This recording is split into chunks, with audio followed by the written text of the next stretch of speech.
I am the shepherd of one of the 4 dioceses, Catholic dioceses in Benue. We have others, Anglican, Methodist, and Pentecostals, which central them.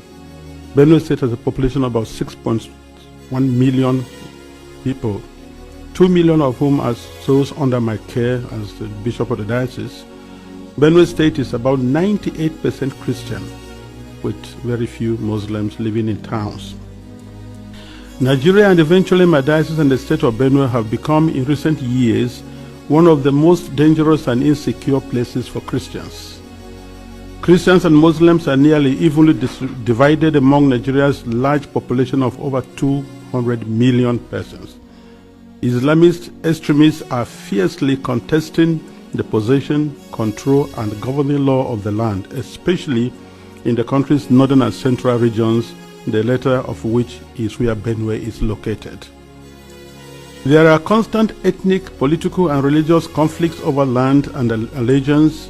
Constitutionally, we are a secular country, but our unity has been fragile. Political and religious actions and even public speech have been carefully managed to avoid accusations of religious bias and political tensions. Today, the clear influence of Islamist extremists has changed the traditional social dynamics of tribe, ethnicity, religion, and the social status in Nigeria. Because just recently, at the beginning of the Ramadan fast, 12 states in northern Nigeria have declared closed schools so that they attend to this. And you can imagine which other country in the world does that. Saudi Arabia is not doing it. Afghanistan is not doing it.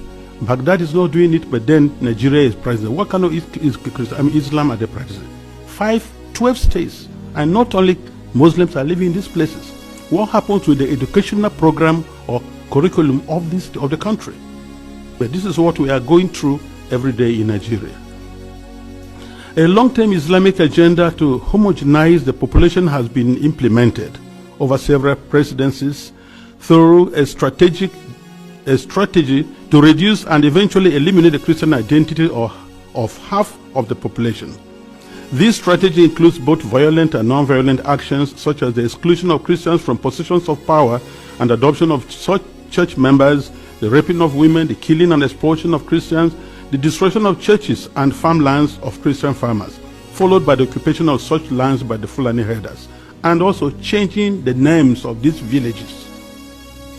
They are taking over the places, so you clearly see an expansionist approach and Islamic, and then they are making the people now flee and leave their villages, and they conquer it.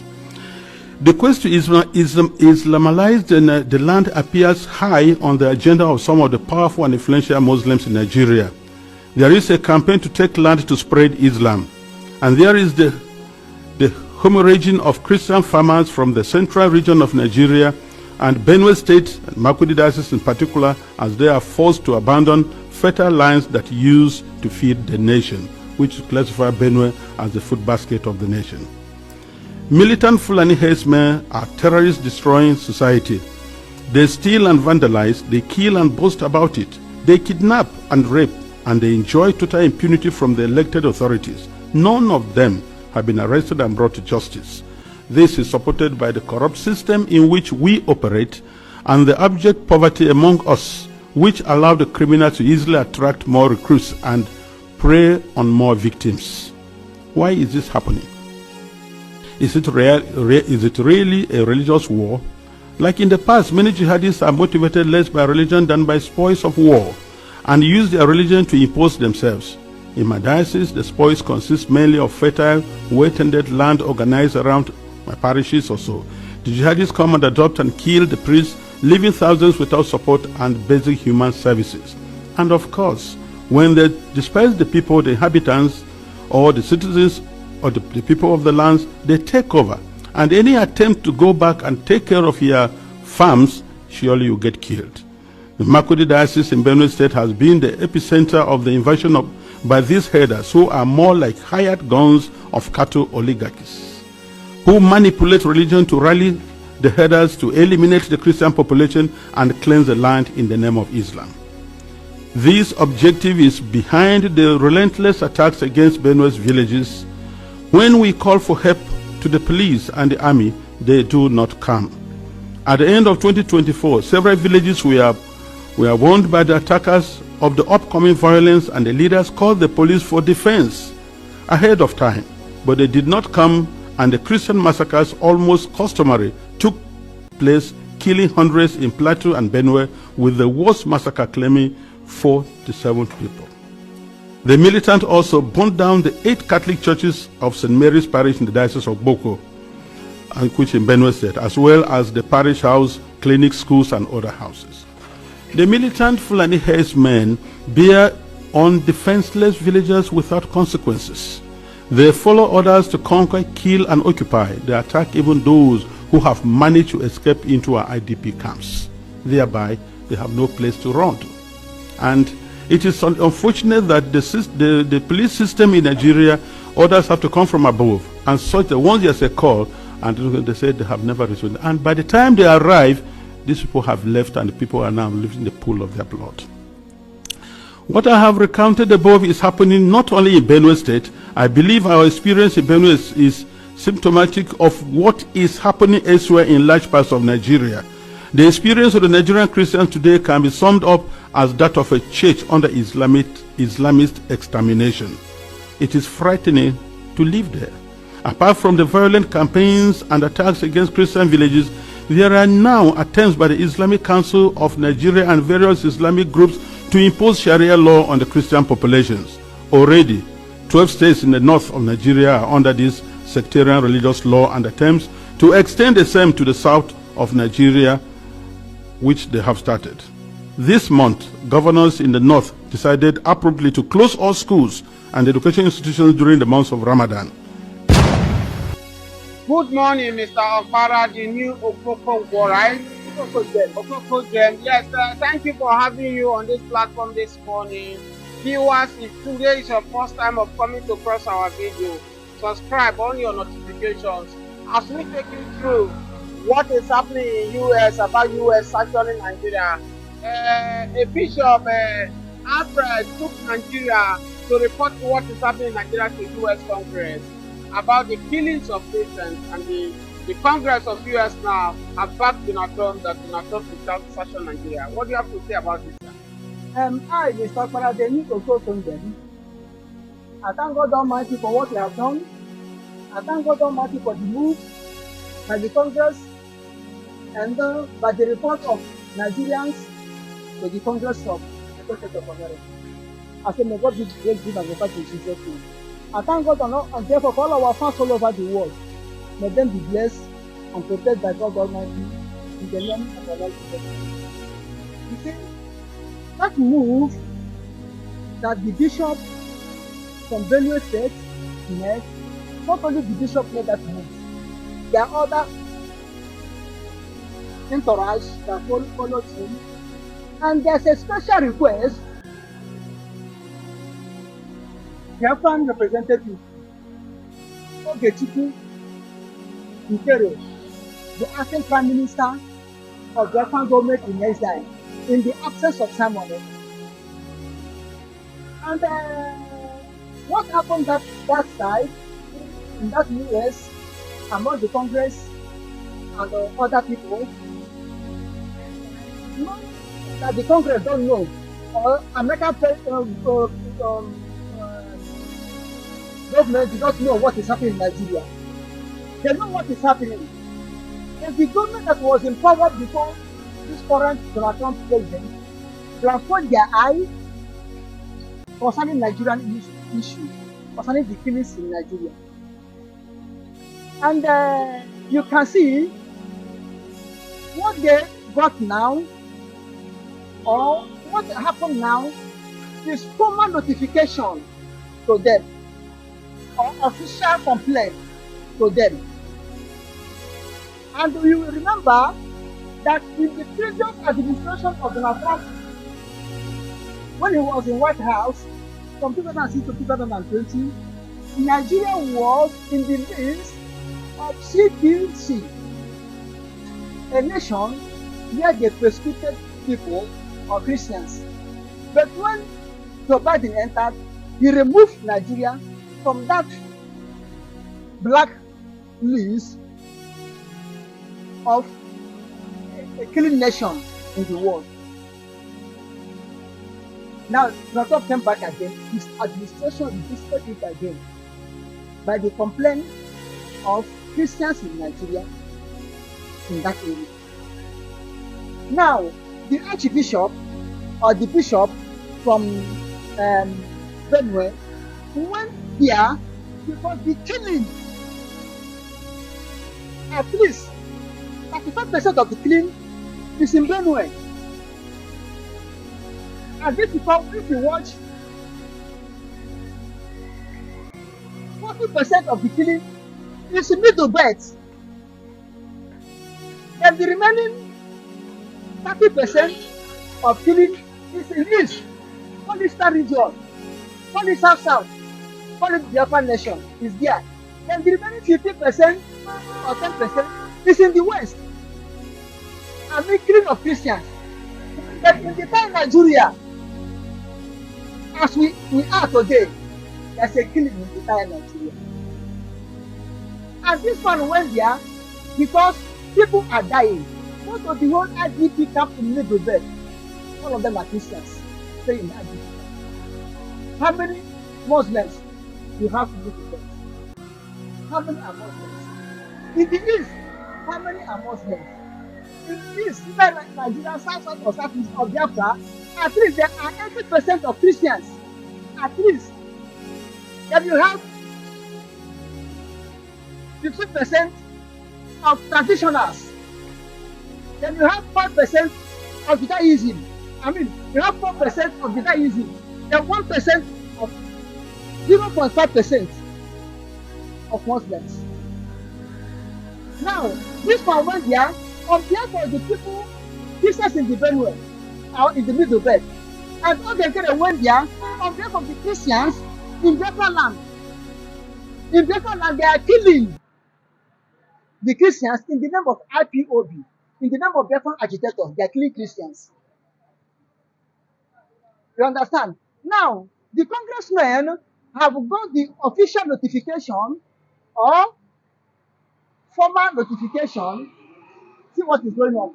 And the testimony of this bishop and testimony of Ogechukwu Ukere, Biafran acting prime minister, and bishop from Benue State, yes, not only the bishop made that move, there are other entourage that followed him, and there's a special request. Biafran representative Ogechukwu Ukere, the acting prime minister of the Biafran government in exile, in the absence of Simon. And what happened that side, in that US, among the Congress and other people, not that the Congress don't know, or American government do not know what is happening in Nigeria. They know what is happening. And the government that was in power before this current Donald Trump president transferred their eye concerning Nigerian issue, concerning the killings in Nigeria. And you can see what they got now, or what happened now, is formal notification to them, or official complaint to them. And you will remember that in the previous administration of Donald Trump, when he was in White House from 2006 to 2020, Nigeria was in the list of CPC, a nation where they persecuted people or Christians. But when Joe Biden entered, he removed Nigeria from that black list of a killing nation in the world. Now, Donald came back again. His administration revisited it again by the complaint of Christians in Nigeria in that area. Now, the Archbishop or the Bishop from Benue went there because the killing, at least 35% of the killing is in Benue. And this is how, if you watch, 40% of the killing is in Middle Belt. And the remaining 30% of killing is in East, call it Star Region, call it South South, call it Biafra Nation, is there. And the remaining 50% or 10% is in the West. I mean, killing of Christians. But in the time Nigeria, as we are today, there's a killing in the entire Nigeria. And this one went there because people are dying. Most of the whole IDP camp in Middle Belt, all of them are Christians. Stay in IDP. How many Muslims you have in Middle Belt? How many are Muslims? In the East, how many are Muslims? In the East, even Nigeria, South or Southeast of Biafra, at least there are 80% of Christians. At least. Then you have 15% of traditionals. Then you have 5% of Judaism. I mean, you have 4% of Judaism. Then 1% of 0.5% of Muslims. Now, this one went there on behalf of the people, Christians in the Benue, or in the Middle Belt. And Ogekere went there on behalf of the Christians in Biafra land. In Biafra land, they are killing the Christians in the name of IPOB, in the name of Biafran agitators. They are killing Christians. You understand? Now, the congressmen have got the official notification or formal notification. See what is going on. And the testimony of this bishop and testimony of Ogechukwu Ukere, Biafran acting prime minister, and other people, plus what they are seen in video and seen in social media and mainstream media, they knew they are taking to compare what is going on in Nigeria. Me, I support Biafra so that no woman dey in one place. Talk am again. I support Biafra in 100%. Who? How did you know about Biafra? Who told you about Biafra? Okay, I was born 1981. I'm not a smoker. I've crossed 45 to 44 now. I'm not a smoker. I don't suffer for this country. So what I see with my eye, you make me I dey cry. But I thank God, human being know they feed me, now God they feed me. Anytime I wait, I will beg the God and I will feed. Today I will go back to him. But we have no leaders in this country. So how come? I support Biafra in 100 times. Let's make all man go so that we, the Hausa, will remain. More we see make all man be assisting on to. Okay, you are an Hausa man. Yeah, from Kebbi State, Bagudo local government. So why? I'm Mohammed Abubakar. I'm from Bagudo local government. I'm from Kebbi State, Bagudo local government. But what makes me annoyed with Nigeria government is this: we don't have good leaders. We just they talk like we Muslim, Hausa, we dey carry God for mind, but we know they use the God what we dey carry for our mind. We dey call the God God, not be all of us dey use am. Na aboki spoil this country. Why? They say anywhere where you go, before you go see any other language they beg, you must see aboki they beg in this country. Why it be so? Where we say we are now we get food, now we dey invest food, now we dey invest cow. But when now we dey suffer past many people, why you used to be like that? Okay, how do you feel now? I say una aboki don dey for power for a very long time. Una don rule this country well well. You know, una know why you go tell me say una still dey hungry? Oga, And this Fulani dey disturb una well well. Una just keep quiet. Fulani dey disturb now with Hausa dem jump mouth. If the leaders of the state dem no agree, Fulani will no enter your state. Who born Fulani? Who give Fulani leg? If your leaders of your state, governor or anyone no have hands, they will no enter. You don't ever hear say them call Lagos Fulani come do something. Whether them go east, whether dem go south of east, you don hear am. Na only Arewa, but part of the Arewa na some states, no be all states. Like my state, Kebbi State, we don't have that problem with Fulani. But like Katsina, Zamfara, Sokoto, all those people, now dem get that wahala. We don't have any wahala with anybody. Why Nigeria be like this now? Where they complain saying? Why Nigeria be like this? We say we don't have good leaders. Even the man is ruling now.